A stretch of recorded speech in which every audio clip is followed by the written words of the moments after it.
Hello and welcome everybody. Today I'm going to teach you how I photograph my artwork with my iPhone. It's a very simple process. I take my phone, I hold it over my painting, I line up the little X's so that it looks flat and even, and then I press the button. Voila, we're done. Bye-bye. Well, there's a little bit more to it than that, so why don't we take a look and see what's involved. Before we do that, I want to take a moment to thank everyone who took time to like, comment, and subscribe on my last video. That was really cool. It meant a lot. And now I want to say to all the new people that are watching this, this is your opportunity to be even cooler than those people. You too can now, for a limited time only, click the like and subscribe button, and you can leave a comment for free, absolutely free. You can just say whatever you want. Ideally, it's something about the video that you liked or didn't like, but if you want to you can say whatever you want. Just say something, I don't care. Today I'm here in Photoshop. I'm using Photoshop because it's what I am used to. There are lots of different software things like Canva, for example, a lot of people would be familiar with. If you use the Pro version, it will have very similar features, not similar features, but it'll have some of the main core features that we're going to use here today to do this.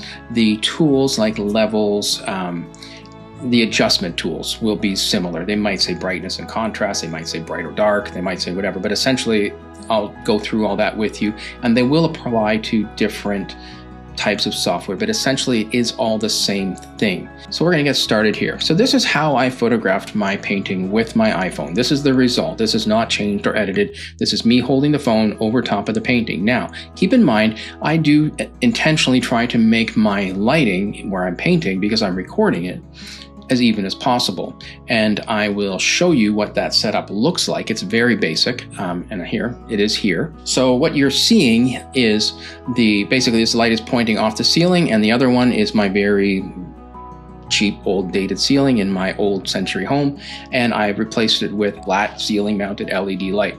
You could turn off your LED light if you have a more traditional ceiling like with drywall, and you could put two of these lights that I have bouncing off the ceiling and just bounce them into the ceiling so the light comes back down and hits your photograph. You can paint in front of a window. You can paint anywhere there is not harsh but even flat light. That's what you want. That's the goal here. Let's get on with this. So the very first thing I'm going to do is I want to get rid of this green tape. If you follow me at all in any other platform, Skillshare, or some of my other videos, you'll notice that I always use a green painter's tape to tape down my paintings, to hold them to my little board, just so that it dries evenly. So basically I'm moving these little sliders in. I've hit the CT or selected the crop tool here. Now I'm moving these sliders in just to be inside that area. Then I'm going to double click, or I could hit enter, and voila. Now I have my cropped in painting. Make it a little bit bigger here for you to see. And already it starts to look better. However, if I were to print this, I would see this darker area down here and not, it would not be even. So what am I going to do? Well, there are a couple things that I can do here. I'm going to jump over here to a window where I've already done this, and I'm going to show you what it looks like. Let me open up my layers here, and I'm going to turn off the background. Now I've already cut out my subject and pasted it, but look at this. Look at how much brighter that background is all of a sudden, right? Like that's pretty impressive. Already that jumps off the page, right? I would be happy with this. However, I don't think it's technically accurate. I think it's a misrepresentation of the painting, and I want the painting to be as accurate as possible. I want the viewer, if anybody wants to buy my painting, I want them to see what it looks like. I don't want them to think, oh, that looks different than what I saw online. So we'll come back to that in a second. Let's jump back over here. And now this is one of the features that I was talking about that is available in just about every software today, and it's called subject select or background removal. Most call it a background removal. Photoshop, we call it select subject. Okay, so I'm going to select the subject, and you can see here, I'm going to zoom in, that this has gone around and pretty closely selected it. However, some of these areas in here, it's like, you know what, I don't think that's a subject. It's decided that's not the subject. Well, however, I put it there, so it is a subject. This is relatively new, so this selection brush here. So I just basically hit the L button, my lasso, everything is under this. There's a little drop down arrow there that you can click and select, and it'll change that tool. If you do, I'll hold it down, you'll see you can now lose all these. So I'm going to use this selection brush. I'm going to zoom in here onto my area here.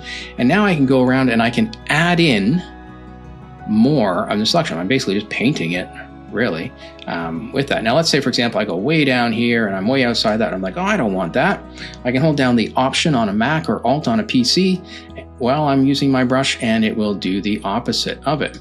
So now I'm going to go around and I'm going to fill in those areas and to make sure I got exactly what I want. Okay.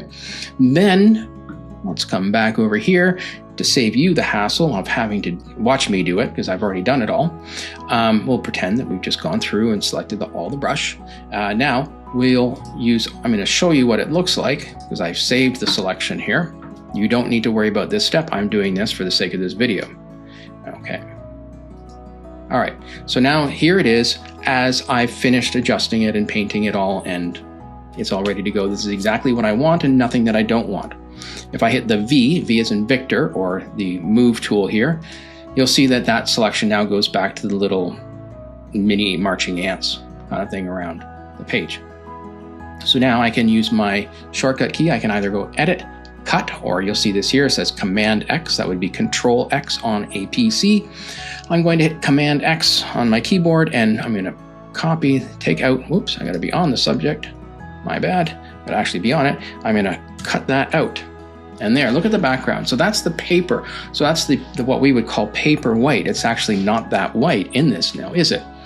So why is that? Let's take a moment to talk about that. Well, in photography, any automated camera that does an automated exposure, including an iPhone, for example, or phone, or whatever you're using, they will take an exposure based on the gray value. So they will see your paper not as white, but as a gray value. Why is that? That is so that you're capturing an even gamut of the image and the background area in there.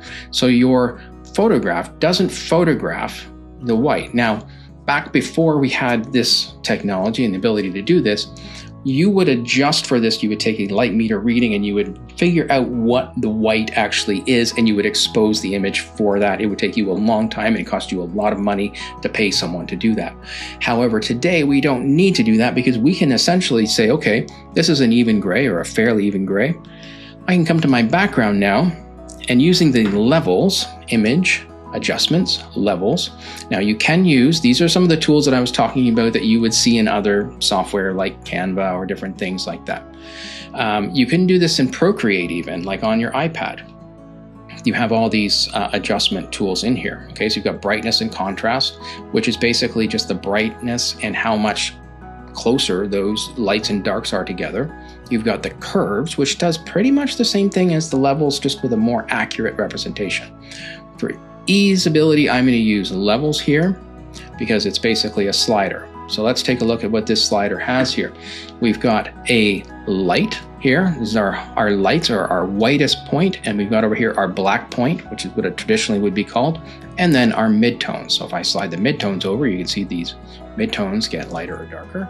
If I slide the light area over here, the light areas get lighter or darker, and then again, thing here, the darks or blacks will get lighter or darker. Again, I'm going to hold down the Option on a Mac or Alt on a PC while I'm holding these buttons, and it will show me where those whites are. I want to be able to see that paper white there. Okay, so let's say I've got this paper white area in there. I'm like, okay, well that's starting to show up there. That's a bit brighter. Now, where is the dark? I don't really want to see the dark because it's paper, so I'm just going to leave it like that. I'm going to slide this midtone over just to brighten it up overall, like some of those midtones, okay? Now, when I put my image back in, I've got to paste it back in. Now, I could have done this already. I didn't need to leave it to this stage, and it's probably safer to paste it back in right after you do it on it, because it goes on a new layer automatically. So I'm going to hold down on my keyboard. I'm going to hold down Shift and Command.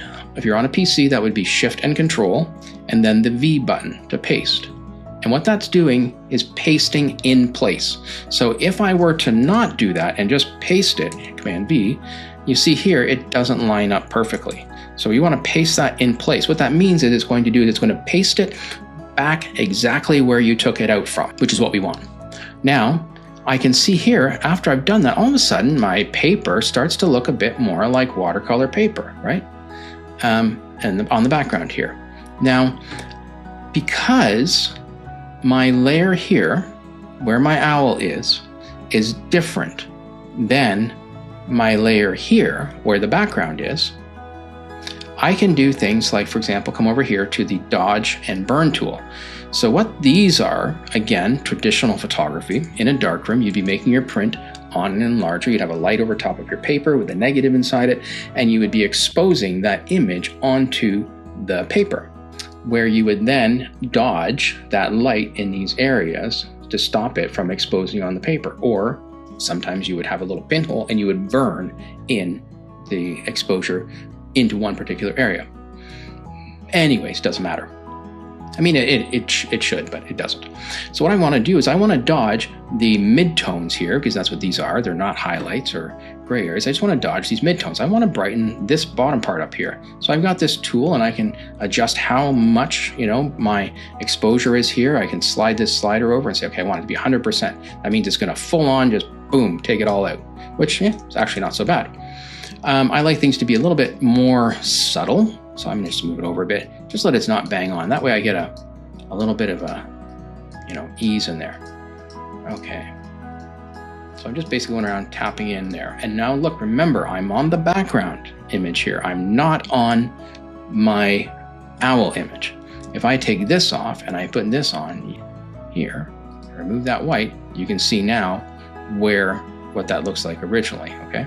And you can ignore these two here. I just put them in there for the demonstration of the video. You do not need to do that. The only thing you need to worry about is getting your selection by using the select subject tool, then correct it by using the selection brush tool, cut it out and paste it in place. That will automatically put it on a new layer and separate these two for you. So now let's take a look at that background layer using our levels again. And you see this all of a sudden looks very different. Okay, if I slide this over, now all of a sudden you can see those white areas are starting to come in more evenly. It's still darker down at the bottom. So that means I'm going to come back here to my little selection brush and just even that out a bit. I don't need it to be perfect. I don't care if it's perfect. I just want it to look not dark on the bottom and light on the top. I'm going to make my brush a little bit smaller. Okay, now we're done, right? Looks great. It does. However, this paper white should be that paper white, right? So if I come up here to my owl face, I'm just going to just brighten that up so that it actually looks more like it looked in real life. So this is what the painting should look like. Now, that being said, let's say, for example, you want to make your painting look better. You're going to put it on a t-shirt, you're going to put it on a coffee mug or a print or whatever, and you want to bang it home. You want it to be like, this is how I want it to look. Well, in my opinion, you should always make things look as good as they can. However, if you're selling your artwork and you're going to sell it and say, this is the original piece of art, here it is online, what they get in person should be the same. So I can confidently say here, in this case with my owl, that would be the case. However, if I wanted to just sell prints of this or put it on, say, a coffee mug and I wanted it to pop, I could do a couple things. I could increase the saturation here on my, whoops, forgive me there. I should be able to hit Command U and bring up saturation, image adjust. Oh, because I don't have a layer selected, that's why. Okay, there we go. Oh, I'll bring this into the little camera window over here. And I could increase my saturation on this. Now I'm gonna do an extreme so you can see, right? You obviously don't want that, but you can pump this up. Usually I'd say like, I wouldn't go more than like 5 or 6 or something like that. You wanna keep it pretty like, real. Like you don't want it to be like, wow, okay, there's no way that's real, but you want it to look good, right? There are a couple other things too. We can go here on our owl painting, and this, I don't think there's anything wrong with this part. I don't think there's anything wrong with doing this for prints or anything else like that. In fact, I think it's important, is you want to set where the paper white is and where the black point is. So if I'm going to hold down Option, okay, to get into my levels, sorry, I'm holding down Command L to bring up levels or image adjustment levels. And on a PC, that would be Control L. So again, on my keyboard, I'm holding down Option on the Mac or Alt on a PC, and I'm sliding that over. So I'm just checking here to see where are those paper white, those highlight points, where are those bright points, right? So I like the fact that that face isn't all blasted out. I maybe want to see a bit more, you know, a bit more punch there. And again, the same thing for the blacks. Do I have blacks? Okay, underneath the shadow there, that's a black. But what about those eyes? I want to see some blacks in those eyes, right? You know? And now because I brought those blacks over 9 points, I'm just going to slide the midtones back a little bit. Open that up a bit just to compensate for that. Not too much. Maybe that's enough. Okay. Pretty cool, huh? I think that looks pretty good. I think that the tones are accurate. Now, if I were, again, I wouldn't do those hue and saturation adjustments or the level adjustments if I'm selling this as an original and advertising. This is my original painting. This is what it looks like, because, well, it's not what it looks like. It looks like what it did before I made those adjustments. Let's come back over here and we can take a look and see, like, wow, bam. Let's just get rid of that selection. What a difference. I'm gonna grab this. We'll put it over here. And we can see there, I just pasted that on top there so that you can see the difference there. Now I know I don't know why, I don't know where that layer came from there. I'm going to get rid of it. But now let's just see here. It's easy to click on and off. You can see that difference between before and after. And voila, so that wraps this up. I hope that you liked this video, and if you did, please don't forget to click the subscribe and all that other stuff. Thank you.